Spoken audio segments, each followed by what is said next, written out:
Well, today on Nation, the greatest podcast for window cleaners ever, voted on by my mom, we're going to talk to the man himself, Prince Steve, and we're going to tell you how to design a marketing piece, what makes sense, how do you get results, all of that good stuff. So if you're a window cleaner or anybody in any service industry, I think you're going to get something out of this one. So stay tuned to WCR Nation.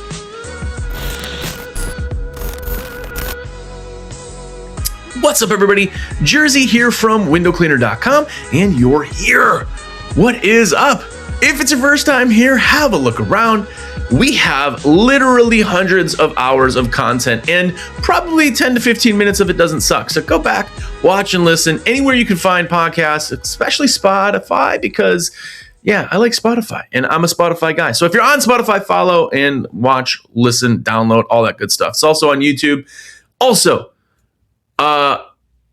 I'm going to jump right into this program, but I'm telling you right now, if you've not known who this guy is, we've had him on the show a few times. He's absolutely amazing. It is Prince Steve, and we kind of jokingly said that that's like your nickname, but it is. I literally wrote down on my calendar for today, podcast recording with Prince Steve.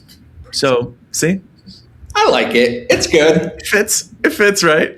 You know, Steve has never been a fan of it, but Prince Steve is good. Prince, yeah. You know, it's one of those things that there is so many Steves out there that have, like, everybody is now too, not to say just Steve O, but like all these other, the window cleaners, like there's like Mike the window cleaner and John the window cleaner and Josh the window cleaner. And it's like, all right, you're not being original. You know, Prince Steve, I've never met another Prince Steve, so you got it. Prince Steve, you know what? I'm going to wear it proudly. I'm going to start calling myself Prince Steve. Is that like a taboo? Do I not do that? No, introduce yourself that way. Yeah. I feel like there's an ego there, though, when you start to refer to yourself by your own. Yeah. Although you call yourself Jersey, so. That's true. That's true.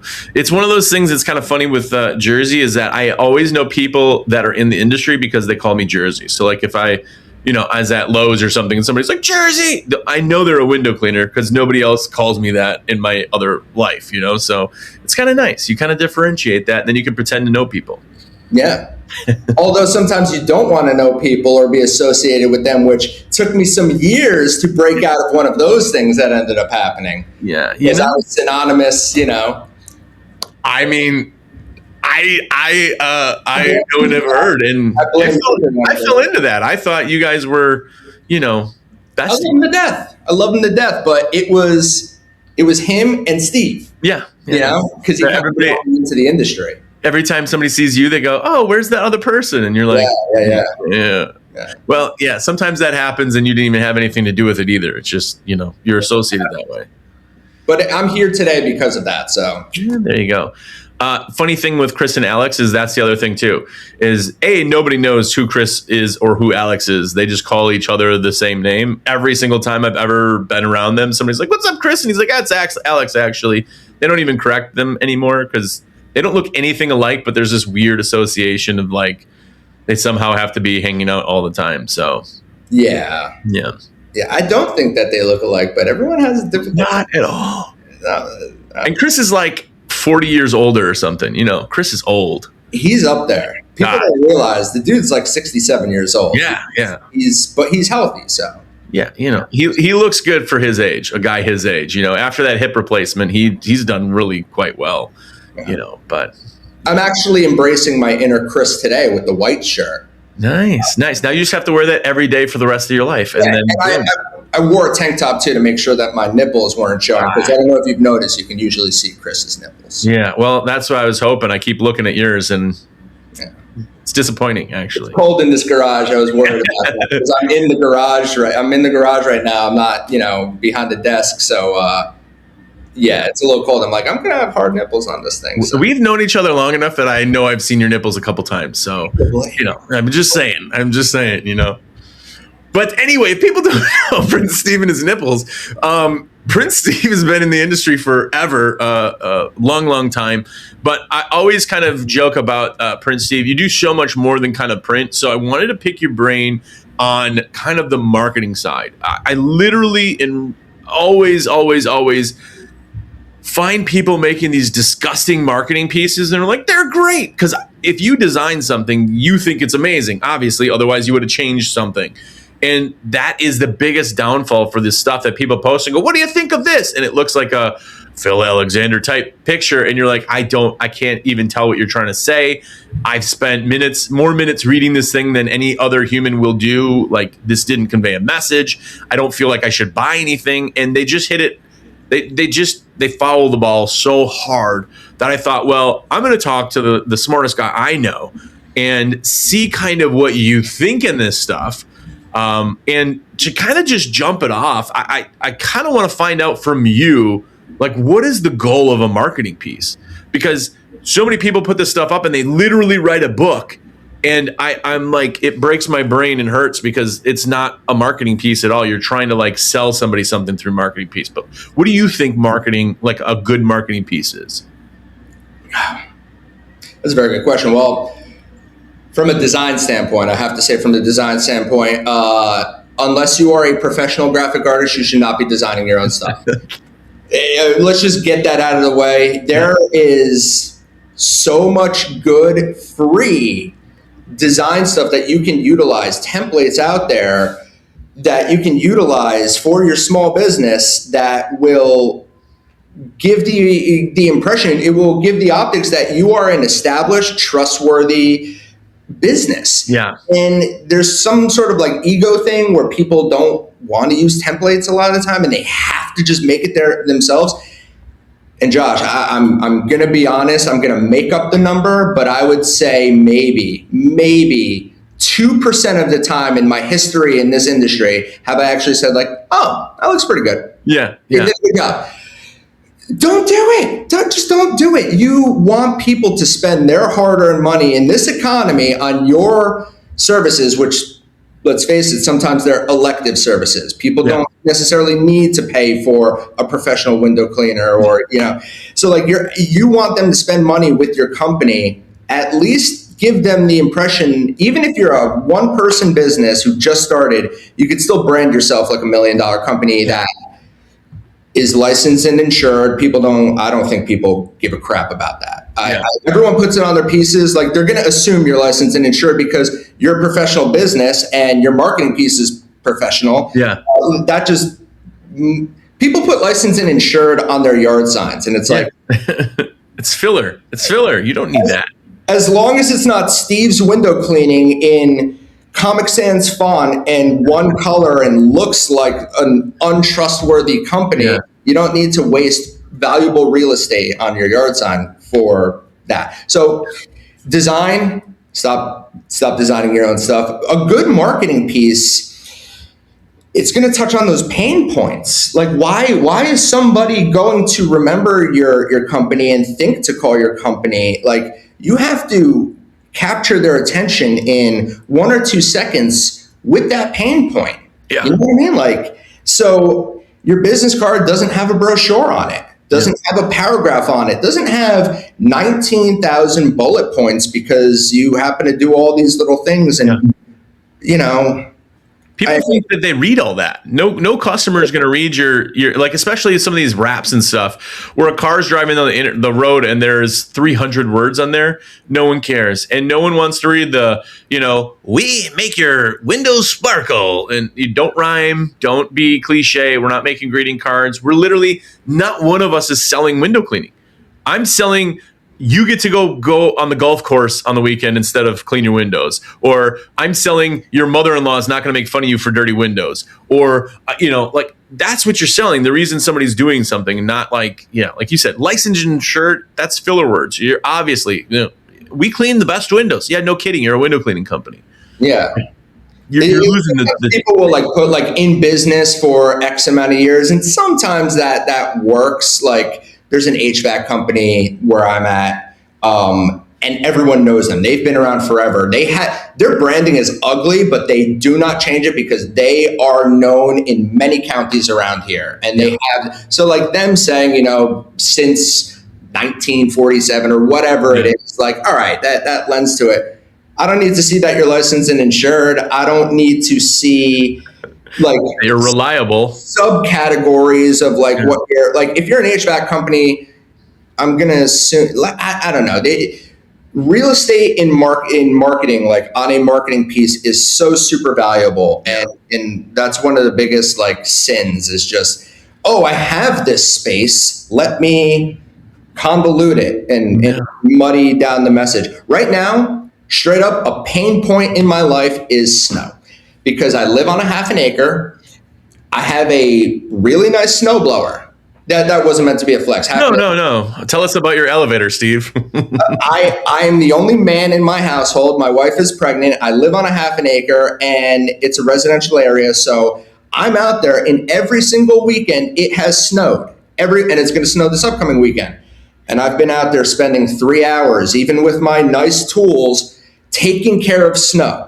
And I told my wife, I said, I'm not doing it anymore. I'm about to have a daughter. By next year, I want to have her on a toboggan in the backyard, like pulling her around, enjoying snow, not seeing it as this annoyance. Yeah. So now I have a pain point in my life, snow removal. So if I see clear marketing for a snow removal company, I'm going to, But you also don't care that they're going to remove your snow. Because that's what their job is. You want to go spend time with your daughter. That's what you're going to want to do. That's how you sell that. And me being someone who is not trustworthy of people, like I don't report Amazon drivers for throwing packages on my stairs for several days, because I have this thing in my brain that, like, if I report them that day, if they just chuck my stuff and it's happened, I have this feeling they're going to come back to my house. And my job in my life is to protect my family. That's it. Everything else is bullshit. So when I choose a company to come to my house, if I don't get the feeling that you are a like established business, I'm not calling you. Yeah. So if your marketing looks like trash, it's not because I'm a marketing person. It's because I want to know that like there's something behind that phone number. There's some sort of like legitimacy. Yeah. So I am judging the book by its cover. And I've always done that even before I was in the marketing world. Yeah. So other people are doing it too. They're looking at, we install Christmas lighting. The holiday lighting industry it is saturated with people putting out these one color trash looking yard signs all over the place. Yeah. You are in the business of beautification of somebody's house, and you are going with a one color trash looking sign, trying to sell people on beautiful holiday lighting. If you put something like that, or actually even have some better ones, next to one of those trash pieces, who do you think people are going to call? Yeah. Especially when they're all putting them in like the same intersections and stuff. Yeah. And I have to convince people, don't do it yourself. Choose a template, not even mine. You can go anywhere and get like a good template. Yeah. So I don't know if I answered your question. I was on a tangent. No. It's like, have you ever seen the like yard signs? They buy blanks and then they like handwrite with marker or something, like, mattress, or we buy your house. Like, who's actually calling that? The only reason you would call that is because you associate that with being cheap. So you see like used mattresses, or like, get a mattress $2.99 or whatever. It's going to be garbage, but it's going to be cheap. Like, it's cheap. Yeah. That's what you're getting. That's the idea of everything, But yard signs get trashed in a lot of the service industries as being cheap in general, and they don't have to give off that impression. They just have to be done right. Yard signs are insanely effective effective if used right. But it's how you do it. If you're doing a garage sale, I did it with ours. You can use a Sharpie. People are not expecting a branded yard sale. Cheap stuff. Yeah. That's why they go to yard sales. Exactly. Yeah. But you're a window cleaning business, like, it's got to look halfway decent. And clean, because you're cleaning things. It has to look clean. And don't bring stuff directly to the edges, please. There's, from a design standpoint, look at the great brands out there. White space is your friend, or negative space as they call it. It's your friend. It gives off we don't need to fill this up because, like, I don't know. Yeah. I can go on about that. Well, what was the question? Yeah, it was main part. What's the main goal with a marketing piece? That's exactly it, is to make it professional so that you show a professional image. You're not selling anything on a yard sign, right? You're not selling anything with a print piece of like an EDM piece or something like that. You're just creating intrigue. So someone goes, oh, look at that. Let me, and they go in now. They're to your website. You're the guys that are like trying to sell something with it. You're letting a piece of paper try to sell your service. It just doesn't happen well. Right. And that's the same thing with call to actions. Now, I'm going to ask you this, but what do you think the best call to, now, yard signs, there is no call of action, right? Obviously, some marketing pieces are literally just there to put your image out there, to put your name out there. But if you have a call to action on a marketing piece, what works? What's like the best call to action you've seen? I will go into the call to action real quick, but something that popped into my brain about the purpose of a marketing piece, real quick. So super important. It's also the touches. Yes. It's the touches. So your marketing pieces, you don't want just one. You want people to be seeing your brand everywhere, and you want it to all match. You want it to all look the same. You want your yard sign to look like your dye-sub shirt. You want it to look like your postcard. You want it to look like your social media ads. You are using the same colors. You are using the same branding. You are using the same high-resolution logo. This way, it's just reinforcing your brand in their head. Nobody, I won't say nobody, it's very rare that someone's going to get a postcard in the mail. And even if you have the best call to action, very rare that they're going to call off that first postcard. Yeah. You know what? That second and third one that goes to them, that now they're seeing you around town. They're seeing your branded truck. It doesn't even have to be fully wrapped. You can use a vehicle magnet. Just make sure it looks good and it matches your other brand. So now they're seeing you around. They're getting your door hanger. They're seeing you on Facebook. I don't know if I mentioned that, or Meta. They're seeing your Google ads.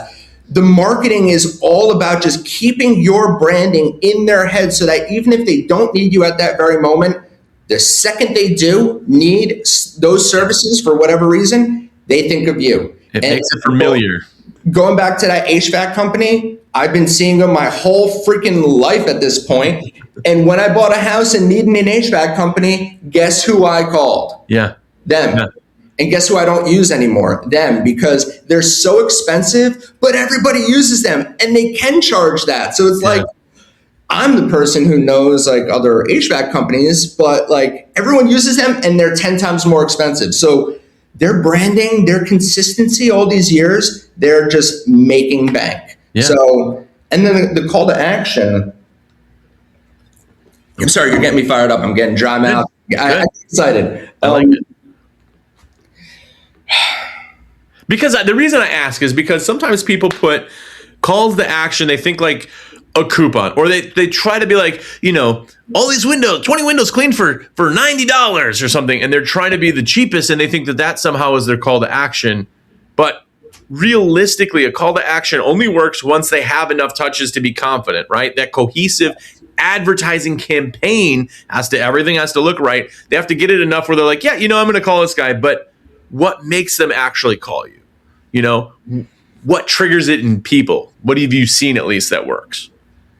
So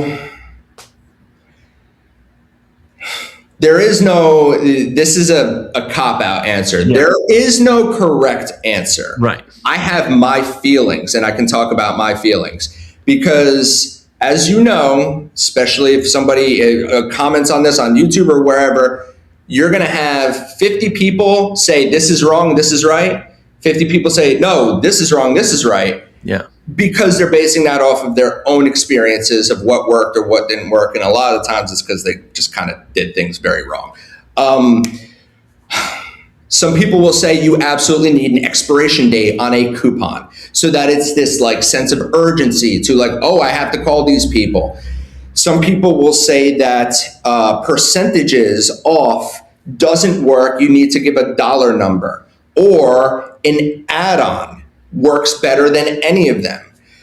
I've seen all of these different things work well when done consistently. Yeah. So when you take that same mail piece and rather than sending out 10,000 pieces to 10,000 homes, you're sending out 3,333 pieces to the same 3 homes, you're sending 3 pieces to the same 3,000. So like the percentage off with an expiration can work, the dollar number off with an expiration can work, and the free add-on can work. What I've seen work the best is the free add-on. I've personally, if I were to like dig into 16 years of service industry, things like pressure washers, free driveway cleaning, or like a window cleaner who does pressure washing, like free driveway cleaning. When you book with this card, must present this card. Expiration dates do work, and I always encourage it. You do want to push them out. Sometimes that leads to you throwing out pieces because they become expired and recheck. And if you're doing a campaign where you're sending out the same piece numerous times over several weeks, and expiration can hurt you. Pieces work without expiration dates. Yeah. If I was a window cleaner or pressure washer or anyone, I wouldn't use an expiration date, because I'd be sending the same card to the same people with, I would occasionally change up the call to action. I'd be A/B testing. I'd be, hyper focusing on specific routes. I didn't answer your question. What's effective? Effective is a good, clean design with a very clear call to action that they can see in 1 or 2 seconds. Yeah. Who are you? What do you do? What are you selling me? What's the pain point I'm feeling in my brain? How is this going to help me to think, oh, I need to call these people? Yeah. And then if it's a direct mail piece, most people are going to say, oh, that's great, I need to call these people. And they're going to take your card, they're going to throw it somewhere, they're going to lose it, they're going to forget about you. They're going to remember you when they get your mail piece again, or when they see your yard sign, or when they see your Facebook ad. Can I curse on this? You don't. Usually not. We try not to, but you got to speak how you speak. Oh. Poop. I was supposed to call these people. Now I have the card again, and there's a call to action. Oh, if I call them, they'll also do this, and it's only if I have this card. So I clearly have to hold on. It's a track thing. I mean, realistically, you want to know what works. And I have to say that I screwed that up once. My second time I ever did EDDM, this is like 100 years ago. I was like, oh, I want this to be booked out for a month. So I did the date for a month. I had to still send them approve, get them, this is good, and then get them to print. So by the time they came back, they were already expired. But I'm like, well, whatever. I'm going to send them out. And I had people call me hey, this actually, I got this. It expired last month. Is there any chance? And I'm like, you know what, Leah? And then all of a sudden they thought, so I accidentally did all right with it. But that was the stuff where it's pros and cons. If you put an expiration date, does it really make somebody, or are they interested in it now? Just give it to them. Bring them in. Yeah. We had that with the CRM the other day. Somebody saw that there was a text message went out about the CRM, and it was for 15% off for a lifetime of your subscription. And they had already signed up without that. It's and they reached out, and you know what we're going to do? We're going to give it to them. It gave them that sense, though, that they're getting that. It still was a touch. It was another reason people saw something that they already knew about, but they saw it again, which put you back into their brain. And you know what? You probably did even better by accepting that coupon late. Don't worry about it. You're a new customer, we're going to take care of you. Yeah. We'll give you the discount off or the add-on, whatever it is. Yeah. Just send it out. Whatever. If you did it then, you could do it now. I had to say though, there's some things that are on marketing pieces, like QR codes, taglines, fillers. Is there anything that you're don't put that on there? Because I hate taglines. If yours "We beautify the beautiful" or whatever, don't put that. You're wasting real estate. No one's reading that. Nobody cares. You're not. I mean, I can think of a few taglines of big Fortune 500 companies. You're not a Fortune 500 or Fortune 100 company. Nobody cares. Nobody cares. Yeah. With my first print company, when I started my business, want to impress, think. Nobody cared. It doesn't matter. It just takes up space. Yeah. It's harder to read when there's 1,000 things on there too, because you can't see the main focus to a piece. Like the sign behind you over your shoulder that says, "We install Christmas lights," or "window cleaning," and then there's a website. But see how thin that is? Yeah. I instantly know what those are doing. Instantly. Now, if I want to know a little bit more information, I got a website or I got a phone number. But you have to people are so worried about doing window cleaning, pressure washing, dog poop removal. They put 300 things and it's you've lost somebody. They want hot services on this thing, and we deal with it all the time. And we try when that comes to us, we do try to make recommendations. But I'm not gonna if somebody's set in their ways and they're "Oh, this has worked for me before." And here's the thing: just because something has worked for you, and you've gotten a positive ROI or whatever you want to consider worked for you, that doesn't mean that it's the best, and you should still try and see what's working best. Yes. Okay, this avenue of marketing works for you. Great. That doesn't mean don't do or try the other ones, because you might realize, like, oh my God, for 15 years, I could have just been doing this. And it's like, so you got to see what works with marketing pieces, especially something like EDDM. I'm a big fan of doing what nobody else has done, just so that it's different and it gets that attention. We did a piece for Sean. I don't know if you saw it. Did you see Sean's Sparta window cleaning postcard? It's one of my most proud things ever. No, I have not. I try not to be like salesy when I'm talking about this stuff, but can I grab a postcard real quick? Yeah, do it. We're gonna look. If you guys don't know Sean, by the way, he is Sparta Window Cleaning. He's also a Zero rep and does a bunch of that stuff. He's the little guy with I shouldn't say little. He's massive, but he's the ripped guy with the wife beaters on all the time. That I can't wear wife beaters, but he can, and Yeah. I don't even. Okay, so he went the the whole like what's it not is it a trope that like the service guy is gonna like sleep with your wife? Yeah. Okay, so that's a thing that like is kind of universal. Like everyone kind of knows that, right? Milkman's idea. Yeah. Or you got the roofer or the carpet cleaner, the plumber. Yeah. So Sean is jacked. He's a good-looking, confident dude. Let's lean into that. Have your wife call Sparta Window Cleaner with Sean front and center. Nice. Jacked. Nice. See? In his shorts. Yeah. Have your wife call Sparta Window Cleaner. We're not blatantly saying that this is what we're conveying, but that was the message of the piece. This is one of the best performing postcards we've ever sent out for a customer. On the first mailing, he got a ton of phone calls because it was hilarious and it got attention because it's different than everybody else. It's different than that Valpak that has 19,000 like roofers in it. And like, people just, and some guy doing this as he's cleaning a window, like cheesy staged. Yeah. Sean hit me up, told me that the mailman saw him working at a house and approached him because he saw the branding and said, "That is hilarious. Like, I love that you mailed that out." Yeah. And call to action on the back. I mean, we did it clean. This was actually designed by a friend of ours, Devin. He's from Team Wash Life. Amazing design work. Very, very good. Call to action, $50 off any service. Must present this coupon at the time of purchase. There is no expiration because we sent this same postcard. I forget how many we printed, but we hyper-targeted specific areas and just kept on hitting them over like a month and a half. But this is an example of a good marketing piece. It's different. People don't lean into that. Like, don't do what everybody else is doing and test it. Even though this was effective, we're still going to change it a little bit next time and try something different. I got people who are constantly saying like, "Oh, I've been sending out the same postcard or putting out the same yard sign for all these years. It's always worked for me."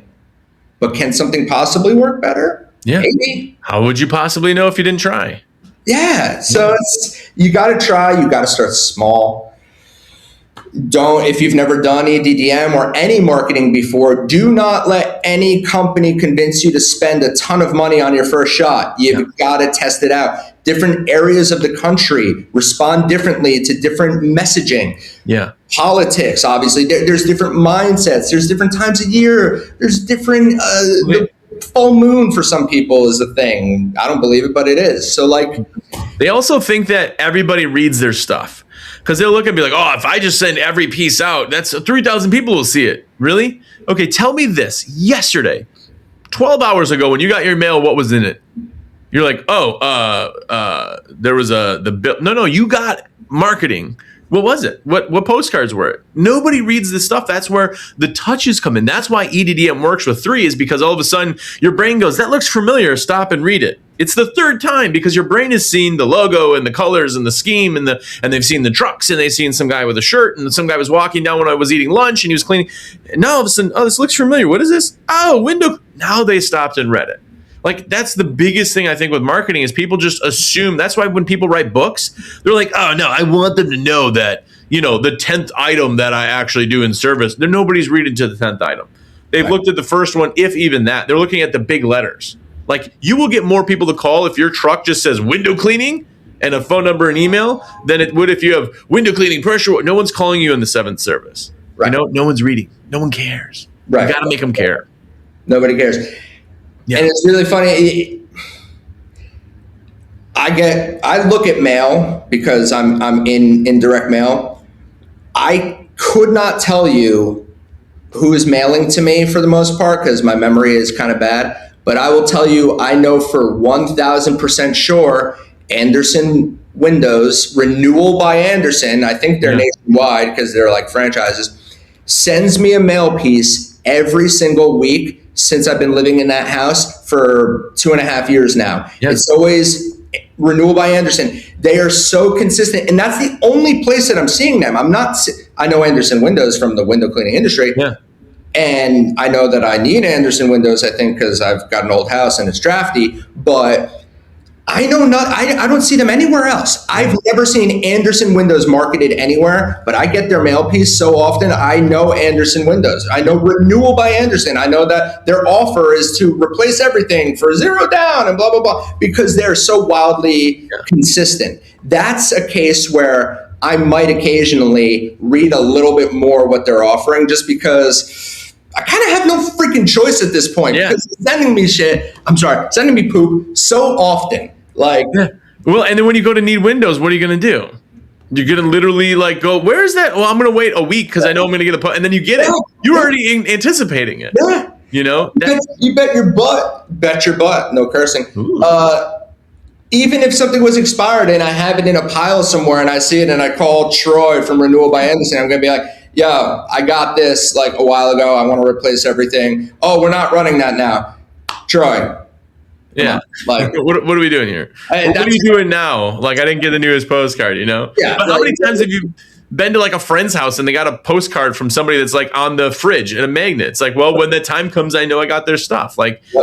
There's so much contact that comes with marketing in general that when people do it, I still don't understand those ideas where people are like, no, I don't do. And this is not me kissing your butt and liking print. I love print. Print is just a way that you get it in somebody's actual hands. Literally, I have, I'm a magazine guy. I like the print thing. In postcards and stuff like that, when people go, no, I do Google ads. Well, that's cool. But earlier this morning before we talked, I'm guessing you were probably, drinking your coffee, scrolling. What ads did you see? Oh, I don't know. No kidding, you don't know.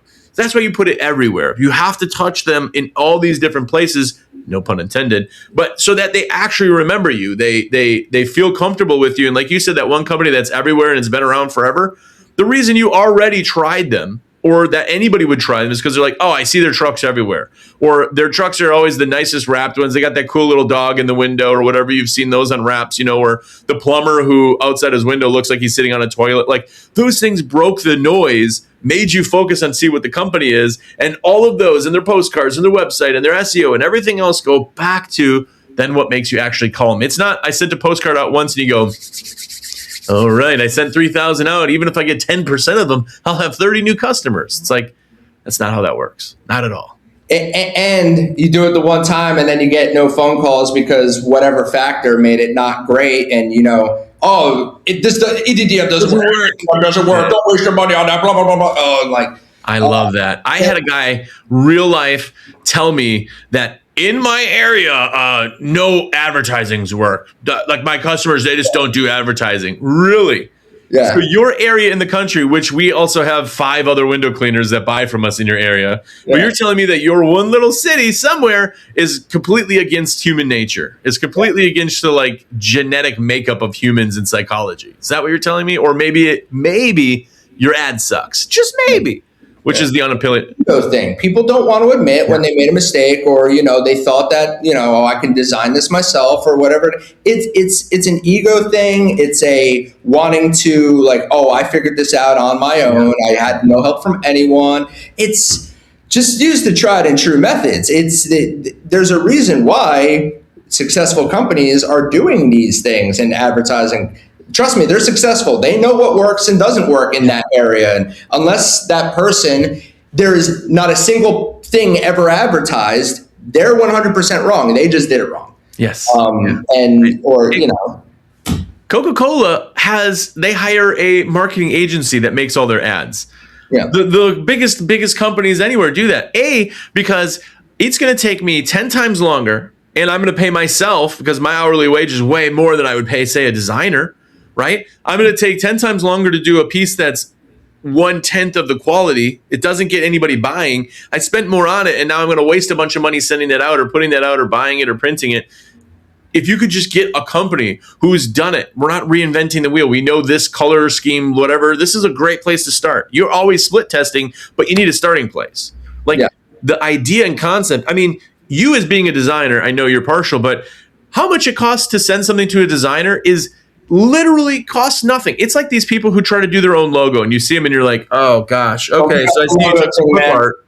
Do you know how often we get people who don't want to pay? They think that $9.99 for a professional logo. We're not talking like plugging into AI. We're talking a seasoned professional designer spending 8+ hours on concepts, colors, researching your area, seeing what's your target demographic. They think $9.99, that's a ripoff. This is the face of your brand. Forever, on every piece of anything that touches you, your shirt, envelopes, trucks. I'm a designer. When I started my first company, and I'm actually a professional designer, I did it for a living. I did not do my own logo because I am horrible at logo design. Yeah. Because there's a certain mindset you need. Just, you're trying to convince people to spend money on your service, but you don't love your brand enough or care about the optics of your brand to spend not that much money. And you can even get a professional logo for like $200. It's not going to be as good as that. Like Ryan Kettering is one of the best out there. Yeah. Kevin from Team Watch Life, one of the best out there. They are great at branding. They're pricey. You get what you pay for. Yeah. They're going to do an entire brand package for you. Yeah. Like, if you go to Fiverr, they're taking just a bunch of not even like they're just going to plug your thing in, and it's going to be, how many cartoon window cleaner guys have you seen? Yeah. And you reuse the same one. So that nice like emblem with all those flashy like things that you can't even reproduce on a shirt. Unless you go the full color route, which ends up costing more and it's not as nice of a shirt. Like, they're using that same emblem and swapping out the names. And what happens when somebody in your area gets that same emblem? Or if I see another AI like logo with that weird, like, AI makes that like fake cartoon looking, like it's so cliche looking, like it is the brand. Everything is based off your logo, because your logo brings you your colors. Your logo brings you your vibe, right? I got a guy who is like an island style, like his logo is very islandy because that's what he caters to. Every piece of anything that he markets to, his envelopes all have like beach and like palm trees on them. Like literally your logo it is what's considered in everything else that you do. And people are just like, I'll just AI it. ChatGPT will give me something. Look at this one. I found this online, and they just like change something, and it's like a picture, and you're like, okay. People don't realize color theory is real. Colors are supposed to be used with intent. My favorite color scheme by far is red and black together. Yeah. Now, there's another marketing company that uses red and black very effectively, but their demographic that they're going for, it works. When I started my business, which was not in the professional services, it was more corporate, I wanted my logo to be red and black. And instead, I went with blue and a specific green because of what it convey, because of what blue and green convey. Yeah. I had to say, no, this is not good for the business. And people who are professionals know this. Purple, royalty, wealth. That's what purple conveys. Yeah. Red is urgency, and also Christmas. Red is urgency, and sometimes it can be an anxious color. Yeah. That doesn't mean it always applies, but green is nature, blue is environment. Like there's so much that goes in. Green is recycle. So when you put green and blue together, you're a green company. You're environmentally friendly. Yellow, I think, is a horrible color, but it's effective. I forget what yellow people, Yeah, that's like a panic safety type thing. Usually yellow, but yeah. I blew off your QR code thing, and I know you said you got something coming up. QR codes, I hate them, but I wanted them to go away. I hate them because I think they're ugly as hell, but they're wildly effective, and they're here to stay because of COVID. So we can talk again about QR codes, but static versus dynamic, what to watch out for, how to use them effectively. The fact that you can you can take a QR code and actually beautify it now so that it doesn't look horrible on your marketing materials as just a solid black. Like you can style it. It should be styled to your brand. Yeah. QR code in the piece. So like QR codes are very effective. They're good call to actions. They're good for call to actions, and you should always be using dynamic QR codes. I'm not going to shamelessly plug. I could shamelessly plug a service that may have just launched. But if you use a service for dynamic codes, just know most of them, if you stop paying, they will deactivate. Yes. But what dynamic codes does, it allows you to track. It allows you to track the scans. So if you're going to be sending out a mail piece, having or on any marketing, even on a yard sign, having a number that might be different from your main number that you can track is very valuable. You want to know where people are coming in from. So if you have a mail piece, that can have a different number. Yeah. People are not memorizing your phone number. They're not going to be like, oh, I got to use the same phone number and everything. They don't care. Yeah. So trackable QR codes, trackable phone numbers, those are very effective because that allows you to say like, oh, I noticed that. I don't have to ask everyone, hey, how'd you hear about us? I know. Yeah. And I know, this area are responding really well to X advertising or this area, or people are scanning this, or not a single person scanned this. So it's wasting space. So get rid of it. Yeah. It's all these other pieces, and I'll get to this in a second. I know I've taken up a lot of your time, but I can talk all day. I know, right? Well, there's so much to it that people think it's just a 2D simple thing when you're talking about this. It's like one thing that people would put a QR code to the website, they forget everything else that's done, right? So just dealing with somebody that's professional. Again, I'm never here to just push you, but literally this is your job. This is what you do. This is like when somebody calls you guys, that's what they do. This just isn't like, oh, hold on a second, let me just click the QR code. All right, good, we're there. And they're just so used to that whole cheap, no one cares thing, throw it together and then ads don't work. It's like, yeah, but if you use the right guy or the right company, then there's a huge difference. Huge difference. So with that being said, now's your time to plug. How does somebody get a hold of you? How do they buy from you? Tell us everything. I forgot the plug. WCR Marketing, print, signage, apparel. I have to say signage because some people don't know that print and signage are actually married. Yeah. And then CRM services. So we have developed a CRM that we are actually actively building and upgrading so that it works well for the window cleaning industry specifically. Yeah. And people can contact us and work directly with us. They're not just another number at any of these other CRMs, but they can visit WCRmarketing.com. I don't remember my phone number, 862. It's on. That's right. That's the beginning. Yeah. They can find us on Pro Window Cleaning. That's where we mainly, are engaging with people. There's also WCR Marketing, the Facebook page. Most people talk to Jill when it comes to the online stuff. She's just there all day fielding questions. They can call us Carrier Pigeon. There you go.